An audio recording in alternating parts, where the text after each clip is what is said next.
Arsenal into the Carabao Cup final, beating Chelsea 1-0 at home and 4-2 on aggregate. Maybe the quadruple is on. Quite.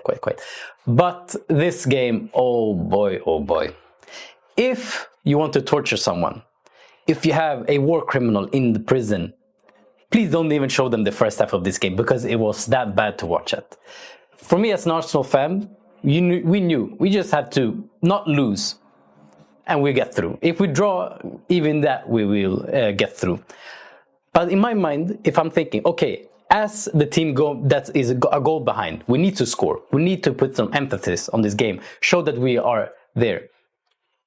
What do? I will attack. In my mind, that's what I would do. But Chelsea, on the other hand, back five, Liam Delap as a physical target striker on the right wing. It felt like in Liam Rosenio's mind, maybe he didn't knew. You can't compete with this side for the entire 90 minutes.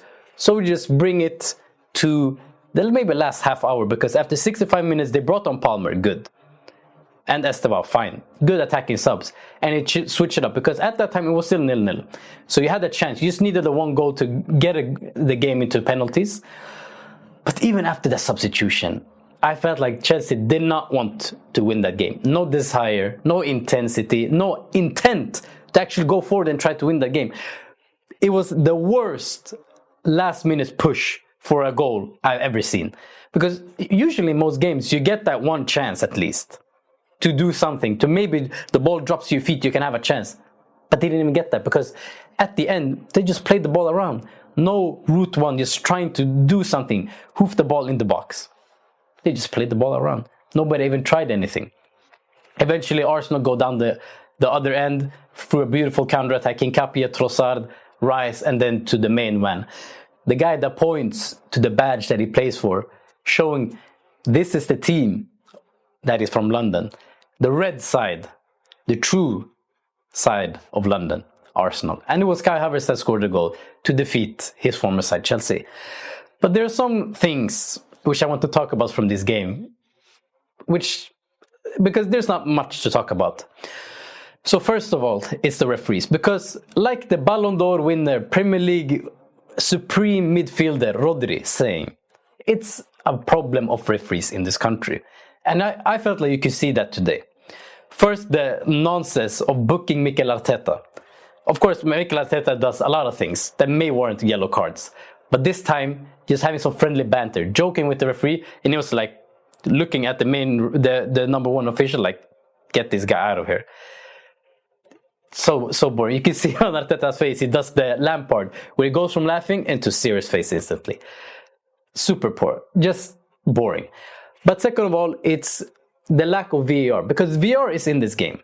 And when Fofana goes up for the corner and gets Nkapia in the face with his hand, for me, at least have a look at it, because there was no word. Not even the commentators, VAR, nothing. They did not stop the play for it. You may think differently, but I think that's at least something you need to consider. Now, the worst one for me, however, is the slide tackle on Martinelli from Chalobah. Because there are two instances we have to look at in this situation. The first one being the slide tackle, which was good. He got the ball, everything. But after he tackles, the ball rolls into the box. Martinelli just have to jump over and he has to run through on goal. But what does Chalobah do then? This is where the second instance comes in. He deliberately kicks his leg up to trip Martinelli so that he falls. And that for me is a penalty. Not that it matters, but it's these types of things which in the long run hurts the image of the Premier League, where players like Rodri has to come out and say these types of things, which I've said, and most fans say, that the referees are bad. But other than that, not much to say from this game, other than I think this shows a favor for Arsenal in the Champions League. Because in the Champions League, which is similar to this, where there are two legs, the knockout, if Arsenal come away, because now with the advantage of placing first, we always get our second game at home. So if we come away from the first leg away and has a positive result, most games will look like this. It will be so boring. It will be so slow. Not much will happen.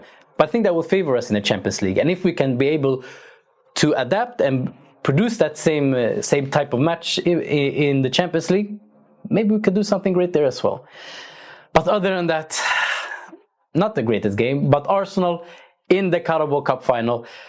Arteta and the boys, let's do this. Let's win this trophy. Sure.